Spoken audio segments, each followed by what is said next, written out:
여러분 안녕하십니까? 자, 이제 형사소송법 개론 강의를 시작하도록 하겠습니다. 자, 우리 이제 형사소송법 개론이라는 것은 이제 교정직에서 이제 시험 과목으로 있는 것 중에 이제 하나이죠. 근데 이제 형사소송법 개론이 뭐냐? 뭐 이렇게 해서 이제 질문을 근본적으로 좀 주시는 분들이 있습니다.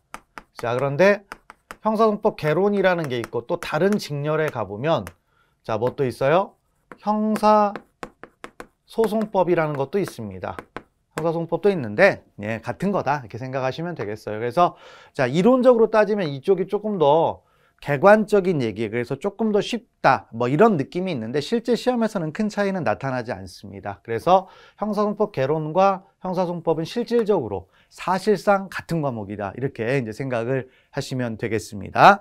자, 그러면 이제 형사소송법 개론이라고 되어 있지만 이제 앞으로 형사소송법이라는 말을 쓰도록 하겠습니다. 자, 그러면 형사소송법 이제 들어가는데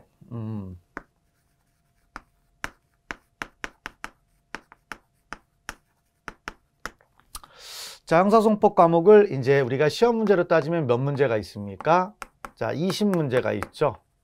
자, 20문제가 이제 있는데 요 20문제에서 몇 점 정도 맞으면 되냐면 물론 뭐 100점 맞는 거 뭐 쉽습니다. 쉬운데 뭐 대략적으로는 한 90점 정도니까 즉 한 18문제만 맞아도 여러분들은 합격하는데 전혀 문제가 없는데, 물론 그렇다고 해서 제가 18문제만 맞도록 하겠다 뭐 그런 의미는 아니에요. 그래서 20문제를 자 맞출 수 있도록 이제 강의를 진행을 할 겁니다. 그런데 여러분들이 이제 알아두셔야 될 것은 그러니까 20문제를 꼭 맞지 않아도 합격하는 데는 지장이 없습니다. 그러니까 자 이제 우리가 목표는 뭐냐면 합격이에요. 그러니까 즉 합격이지 100점이 아니다라는 겁니다. 100점이 아니다라는 걸 알아주고 합격의 목표를 두시고 준비를 좀 하시면 좋을 것 같아요.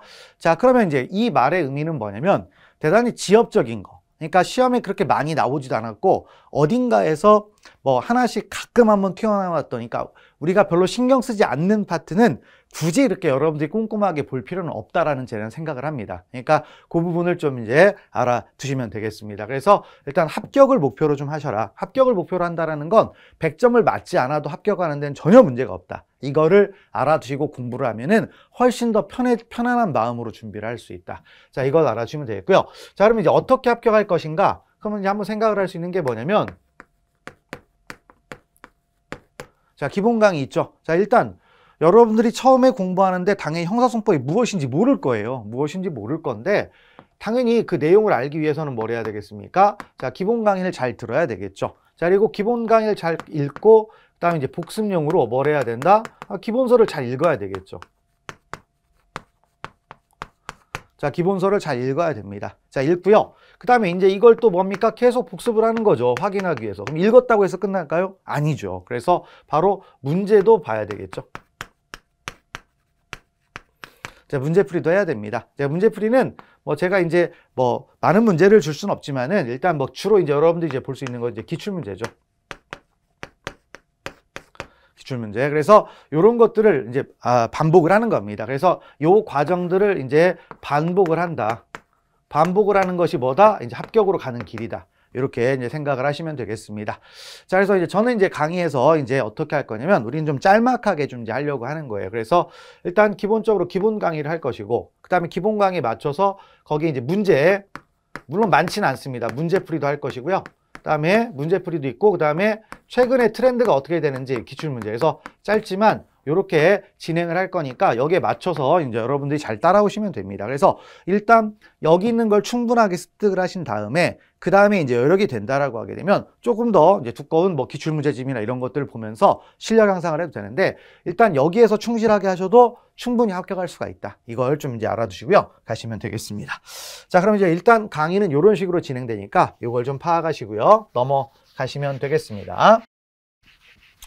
자, 그러면 이제 그 다음 내용으로 이제 우리가 이제 본격적으로 바로 이제 진도를 한번 들어가 보도록 합시다. 그래서 자, 형사소송법이라는 게 이제 도대체 어떤 과목이냐, 과목이 뭔지를 알아야 돼요. 그래서 형사소송법은 무엇인가? 그래서 형사소송법의 우리가 법 과목은 항상 이제 기본 개념이 이제 되게 중요한 거기 때문에 의의가 나와요. 그래서 우리 교재에도 항상 의의가 나와 있습니다. 자, 그러면 형사소송법이라는 과목은 뭐냐? 그랬더니 바로 이제 범죄가 발생했을 때 형벌권을 실현하는 절차.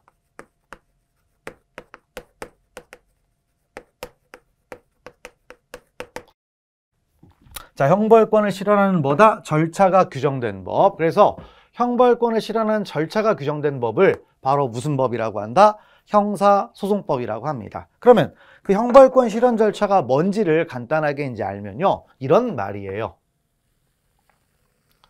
자, 이제 우리가 형사소송법은 무슨 법이다? 바로 절차법이라는 말을 씁니다. 형벌권 실현 절차. 그래서 절차라는 말을 쓰죠. 절차. 자, 그러면 그 절차라는 말을 썼을 때 이제 생각을 하면 형사 절차라고도 할 수 있죠. 그래서 절차인데 그런 절차가 이제 어떻게 진행되느냐. 그래서 대략 3단계 과정으로 진행이 됩니다. 3단계 과정인데 3단계는 뭐다? 이제 수사 절차라는 게 있죠. 수사 절차가 있고 그 다음 뭐가 있다? 공판 절차가 있어요. 그 다음에 또 뭐가 있다? 형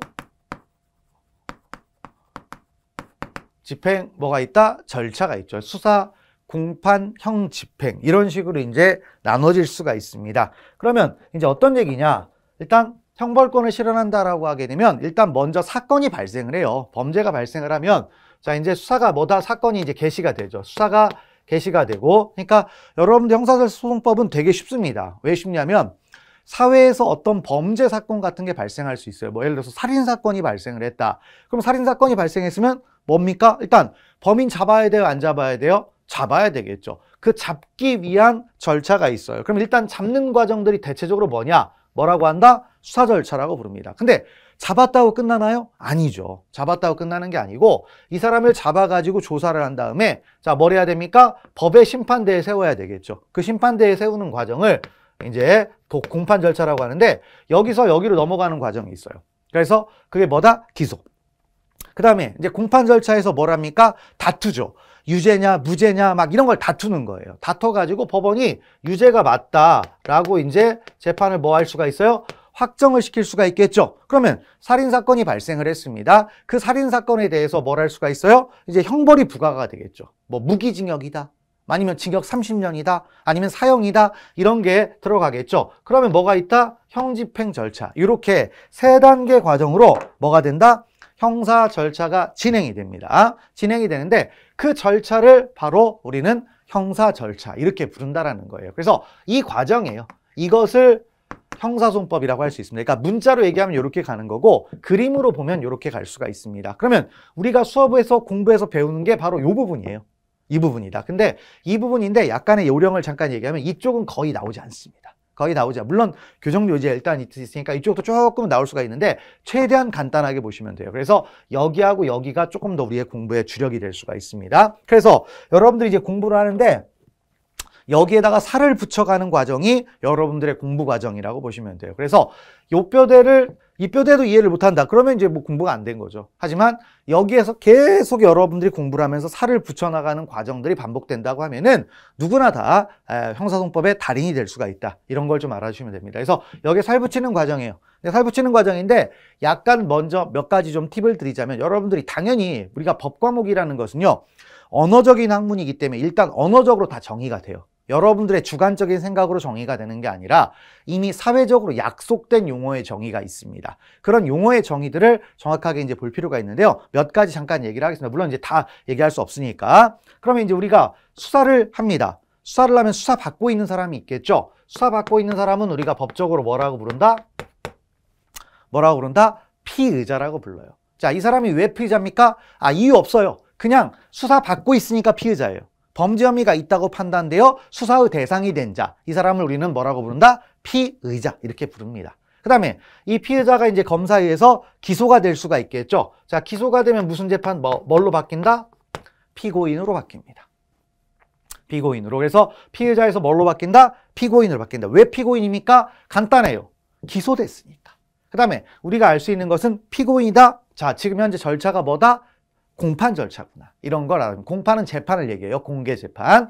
자, 이렇게 되겠고요. 그 다음 이제 피고인이 자, 이제 유죄가 확정돼가지고 깜빵 갔어요. 그럼 이제 형 집행을 받아야 되겠죠. 형 집행을 받는 사람은 이제 우리가 교정직까지 생각을 하면 뭐가 됩니까? 바로 수용자가 되는 거죠. 그러니까 요거 왜 그런 겁니까? 이유 없어요. 법에서 약속이 돼 있는 겁니다. 그러니까 나는 수용자라고 부르기 싫은데요. 안 됩니다. 법에서는 그런 언어적인 정의들을 정확하게 이제 볼 필요가 있겠죠. 자, 그러면 자, 이게 형벌권 실현 절차예요. 자, 충분히 여러분들 기억할 수가 있겠죠. 이렇게 파악을 하시고 가시면 되겠습니다. 그래서 일단 형사소송법이라는 법은 어떤 법이냐 이런 것들을 이제 봤습니다. 자, 그러면 이제 이걸 가지고 여러 가지 이제 개념에 따라 한번 좀 나눠보는 겁니다. 자, 그래서 형사소송법을 이제 한번 나눠보니까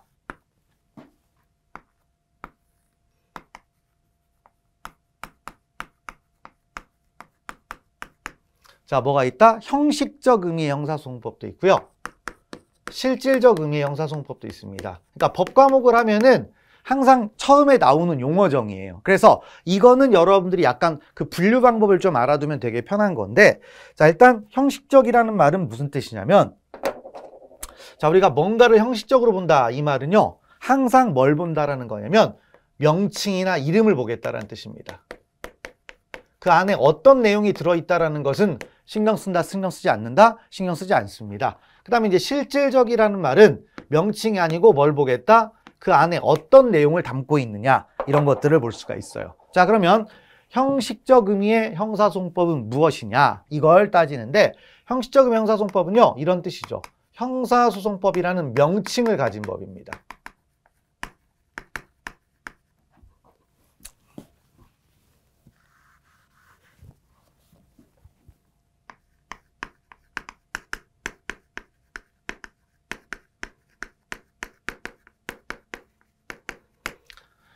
자, 형사소송법이라는 뭐다? 명칭을 가진 법은 우리는 뭐라고 부른다? 형식적 의미 형사소송법이라고 합니다. 그러니까 형벌권 실현 절차 이런 내용을 따지는 게 아니에요. 형사소송법이라는 이름만 가지면 돼요. 자, 그러면 대한민국 형식적 의미 형사소송법 뭐다?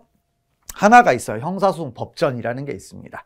그래서 자, 그 부분을 보시면 되겠고요. 그다음에 실질적 의미 형사소송법이라는 건 어떤 거냐면, 자, 명칭과는 상관없이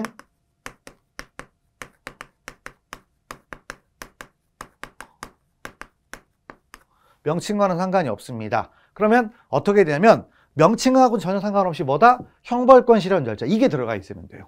그래서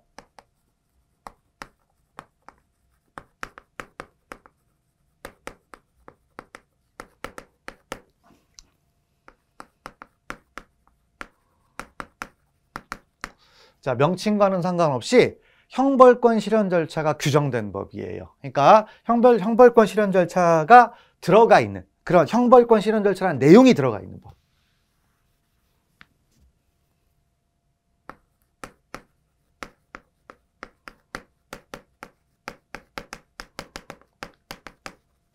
자, 이것을 우리는 실질적 의미의 형사소송법이라고 합니다. 자, 그러면 실질적 의미 형사소송법으로 볼 수 있는 게 나중에 나오니까 미리 얘기하면요, 우리 경찰관 직무집행법이라는 게 있습니다.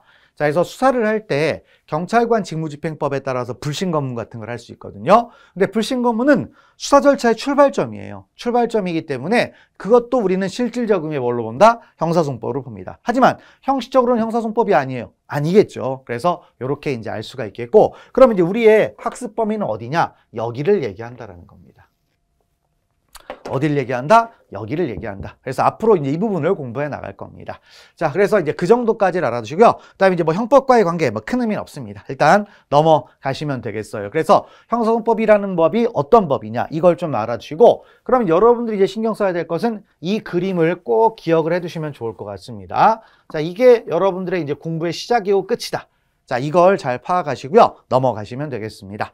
자, 그러면 이제 이 기반으로 해서 이제 하나하나 내용을 좀 들어가는데, 자, 이번 시간은 이제 서론적인 얘기예요. 약간 좀 이제 큰 얘기들인데 전체적인 원리가 되다 보니까 뭐 당장은 좀 못 알아들을 수도 있습니다. 하지만 최대한 쉽게 어떤 간단하게 내용을 설명을 드릴 테니까 편안하게 한번 내용을 들어두시면 좋을 것 같습니다. 자, 그러면 이제 형사소송법이 뭐냐라는 걸 봤고, 이제 앞에 서론과 관련해 가지고 뭐가 등장하느냐? 자, 형사소송법에 법원이라는 게 있습니다.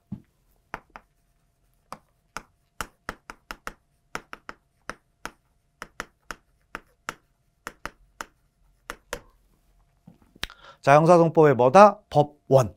이런 말이 있어요. 근데 여기서 말하는 법원은 서울중앙지방법원, 서울고등법원, 대법원 이런 말이 아니에요. 법의 연원이 뭐냐 이런 겁니다. 그래서 법의 연원, 근원을 따지는 거죠. 근데 말이 어려워요. 이걸 도대체 누가 번역했는지는 잘 모르겠는데 말이 너무 어렵습니다. 그래서 어떻게 생각을 하시면 실천적인 뜻을 좀 생각을 하면요. 형사소송법에 이제 법원이라는 말, 여기서 법의 연원이라는 말 썼을 때 무슨 뜻이냐면 그 지켜야 되는가 지키지 않아도 되는가 이런 뜻이에요. 그래서 자 이제 우리가 법원성이 있다.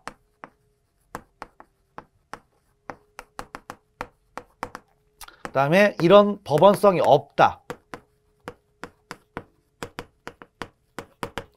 자, 법원성이 있다와 법원성이 없다라는 말 좀 나눠볼 필요가 있는데요.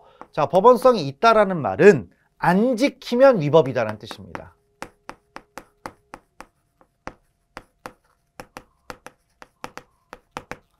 안 지키면 뭐다? 위법하다. 그러니까 우리가 이제 규범이라는 게 여러 가지가 있잖아요. 근데 이제 되도록이면 다 지켜야 되는데 안 지켰을 때 어떤 일이 벌어지는가 이걸 따지는 거예요. 그래서 안 지켰을 때 효력 자체를 부정해요. 위법이기 때문에.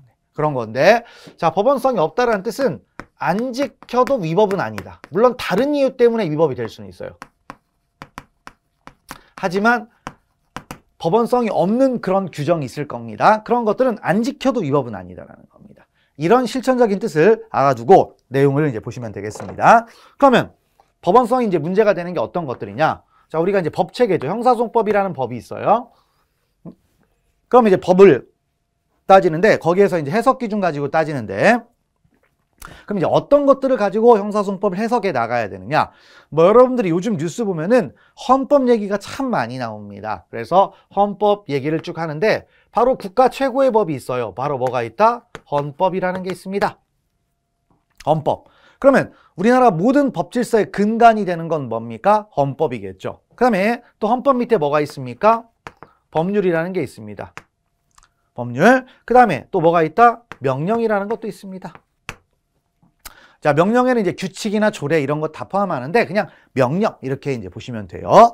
자, 그러면 우리가 형사소송법이라는 이런 과목을 법이라는 것을 자, 해석을 해 나갑니다. 적용을 합니다. 그런데 그럼 형사소송법 하나만 가지고 하겠습니까? 아니죠. 그래서 최소한도 뭐예요? 가장 큰 기준을 따지면 뭐다? 헌법적 기준을 준수했느냐 안 했느냐 이런 걸 따져요. 그래서 헌법이라는 게 나오는데 헌법은 당연히 우리 형사소송법에 법원성이 있어요, 없어요? 있죠. 그러니까 헌법을 지켰냐 안 지켰냐 되게 중요한 문제예요. 헌법에 정해진 요건을 위반했다? 법에 뭐 요건 아무리 다 할 필요 없어요. 그냥 위법입니다. 이렇게 되는 거죠. 자, 그다음에 법률이 있습니다. 법률은 그럼 법원성이 있겠느냐? 자, 법률도 뭐냐면 우리 형사소송법에 법원이 되느냐? 그랬더니 당연히 지켜야죠. 그래서 이것도 법원성이 있습니다. 법원성이 있어요.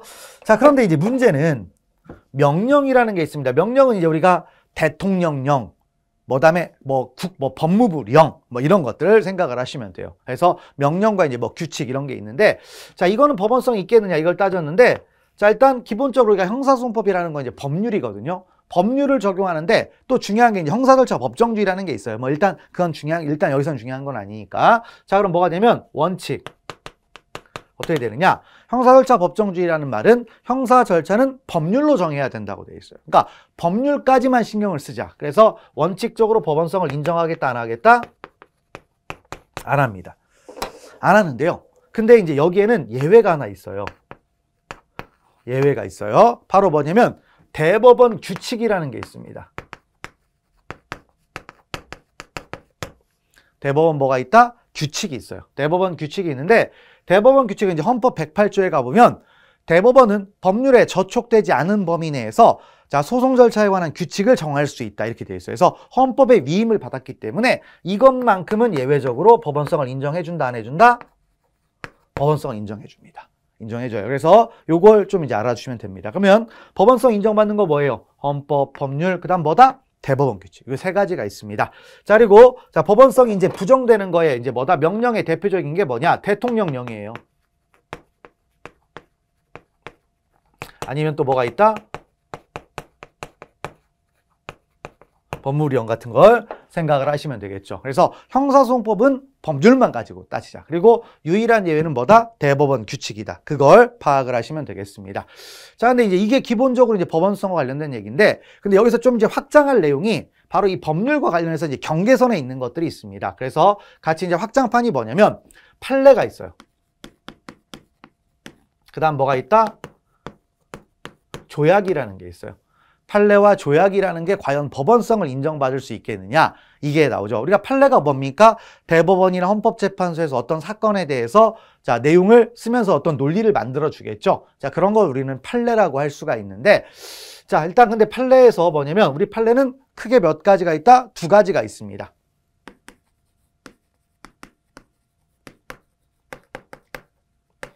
대법원 판례가 있고요. 그 다음 또 뭐 또 있다?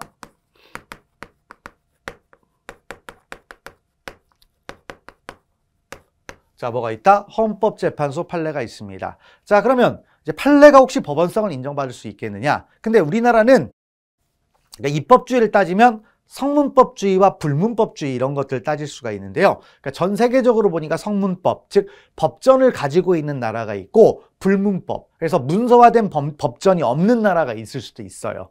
자, 근데 우리나라는 성문법주의 국가입니까? 불문법주의 국가입니까? 성문법주의 국가죠. 그러면 성문법주의 국가는요, 자, 법률만이, 그러니까 문서화된 것만 법원성을 인정을 해주거든요. 그래서 대법원 판례는 문서화된 게 아니에요. 법률 밑에 있는 거예요. 그냥 법을 해석하는 거예요. 그러니까 이건 법원성을 인정받는다, 안 받는다? 받지 못합니다. 자, 그런 거고요. 근데 이제 헌법재판소 판례는, 헌법재판소는 다르죠. 왜냐하면 헌법재판소가 판례를 내긴 되는데 그 판례 중에서 이런 판례가 있어요. 위헌 결정이나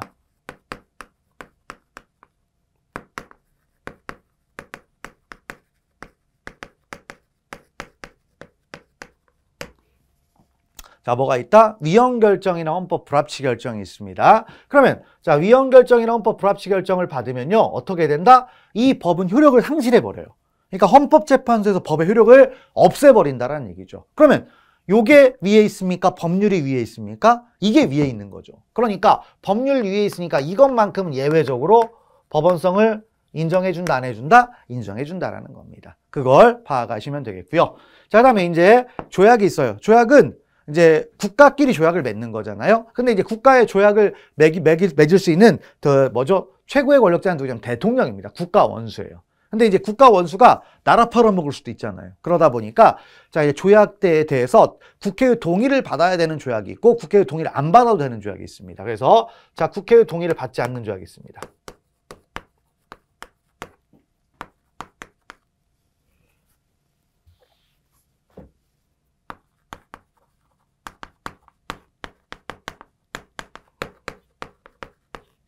그다음에 이제 국회의 동의를 받은 조약이 있죠.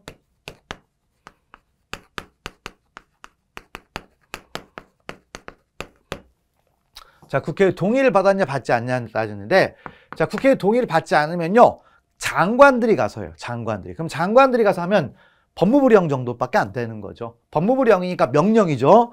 자, 여기에 대해서는 법원성이 있다 없다? 법원성이 없습니다. 왜냐하면 명령이니까요. 자, 그런데 국회의 동의를 받은 조약은 국회가 동의를 해줘야 돼요. 근데 그 동의는 법률을 만드는 절차와 똑같습니다. 제적의원 과반수의 출석과 출석의원 과반수의 의결로 자, 뭐다? 법률안은 통과가 되는데요. 그러면 뭐다? 요거는 법률을 만드는 거하고 똑같으니까 법원성이 있다 없다? 있는 거죠. 자, 그러면 그런 대표적인 예가 뭐가 있느냐? 법원성을 인정받는 대표적인 그 조약이 뭐가 있느냐? 우리 형사소송법에 들어가 보니까 소파라는 게 있어요. 소파. 그렇죠? 한미행정협정. 그 다음에 뭐 범죄인 인도조약. 그런 것들이 있죠. 그러니까 우리나라 범죄자가 외국으로 도망갔을 때 우리나라가 요구를 할 수 있는 조약 같은 거를 체결할 수가 있습니다. 근데 이런 것들은 국회의 동의가 필요하거든요. 그래서 법률과 똑같은 요력이 생깁니다. 그래서 그런 말들을 기억을 하시면 되는 거죠. 그래서 거기 이제 표현에 쭉 나와 있는데 한번 가시고 넘어가시면 되겠습니다. 그래서 쭉쭉 읽어보시면 될 것 같고요. 자, 그러면 이제 자, 일단 뭐다? 법원과 관련된 논점이었는데 나름대로 의미가 있습니다. 그래서 우리 헌법에 규정된 거 안 된 거 이런 것도 중요할 수가 있다. 이걸 알아두시면 되겠죠. 또 넘어가시면 됩니다. 자, 그러면 이제 그 법원과 관련된 얘기는 이 정도가 되겠고요. 그 다음에 이제 형사소송법에 또 뭐가 있냐면 법이라는 건 항상 좀 따져볼게. 지금 어떤 법이든 이런 얘기들은 다 나옵니다. 그럼 따질 게 바로 형사소송법의 적용 범위가 또 문제가 됩니다.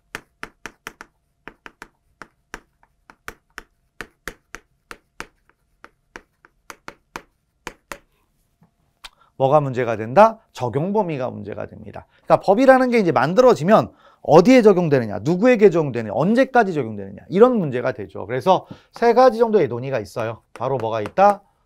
장소적 적용 범위가 있습니다.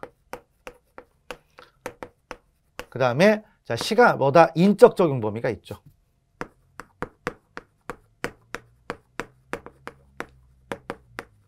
그 다음에 이제 시간적 적용 범위가 있습니다.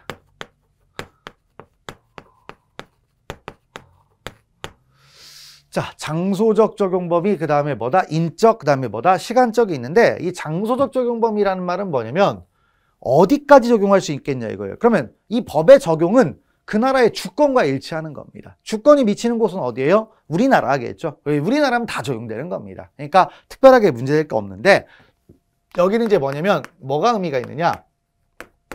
예외죠, 예외. 예외. 그래서 예외가 뭐냐면, 그러니까 우리나라 영역 내지만 우리나라 법이 적용되지 않는 곳이 있을 수도 있다, 없다? 있다라는 거죠. 그래서 이제 그게 뭐냐? 치외 법권 지역. 이렇게 이제 보시면 되는 겁니다. 자, 치외 법권 지역. 치외 법권 지역은 주한 외국 대사관이에요.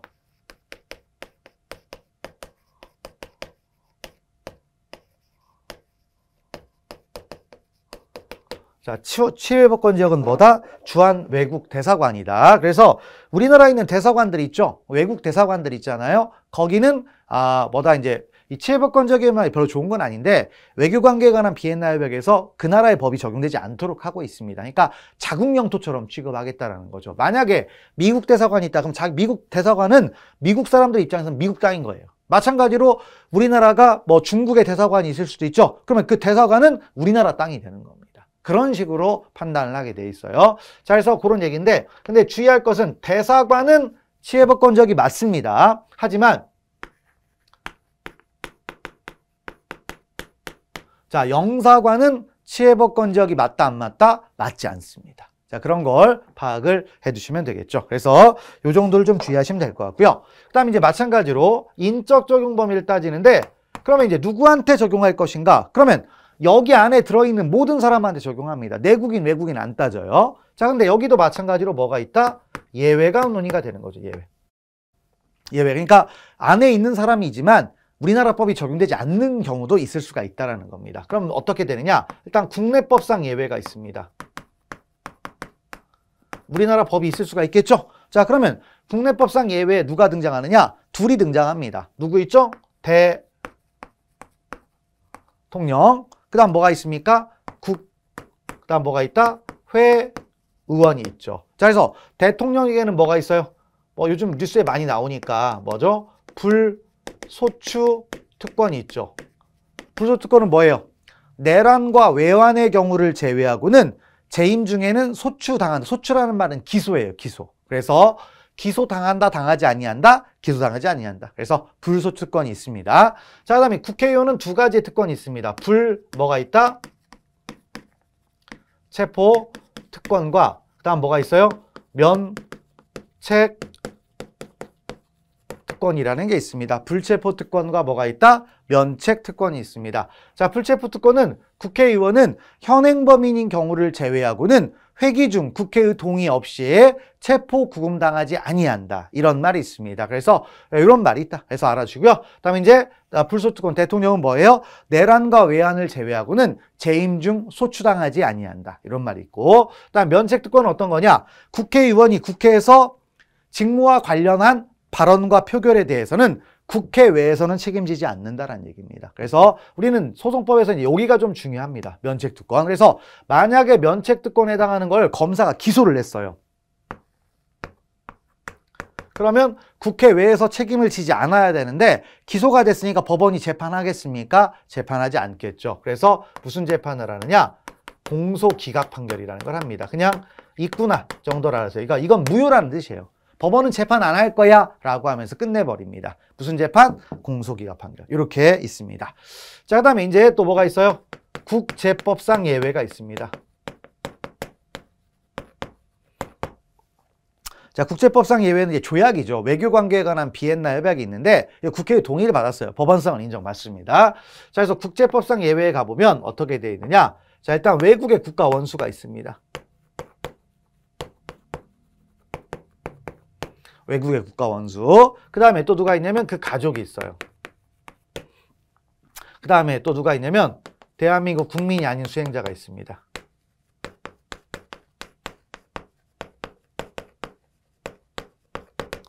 자, 외국의 국가원수 가족, 그다음에 대한민국 국민이 아닌 수행자. 그러니까 쉽게 말하면 이제 외국의 국가원수가 우리나라 왔는데 너 엄마 나쁜 짓 했지 잡아드릴 거야. 이러면 안 된다는 얘기죠. 자, 그런 거고요. 그다음에 이제 또 뭐냐면 신임받은 외교사들, 대사들 있죠.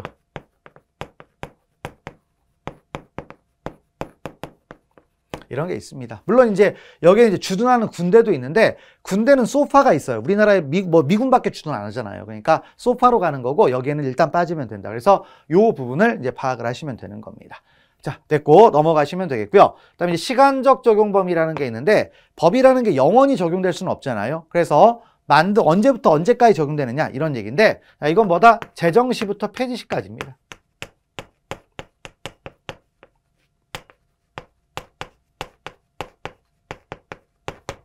자, 제정시부터 뭐가 된다? 폐지시까지의 법을 적용하게 돼 있다. 그래서 일단 적용 범위와 관련된 얘기는 이러한 얘기입니다. 자, 그래서 그런 표현들이 쭉 나와 있는데요. 가볍게 보시면 됩니다. 그래서 우리 교재에 뭐다? 여기 군대가 있는데 군대는 뭐죠? 소파가 따로 있기 때문에 제가 뺀 겁니다. 이걸 알아주시면 되겠고. 그럼 이제 신경을 쓸 게 뭐냐면 여기 정도. 대한민국 국민이 아닌 수행자예요. 우리나라 국민이 아니어야 우리나라 법이 적용되지 않습니다. 그래서 예전에 너무 오래된 얘기인데 나올 게 이런 거예요. 대한민국 국민인 수행자.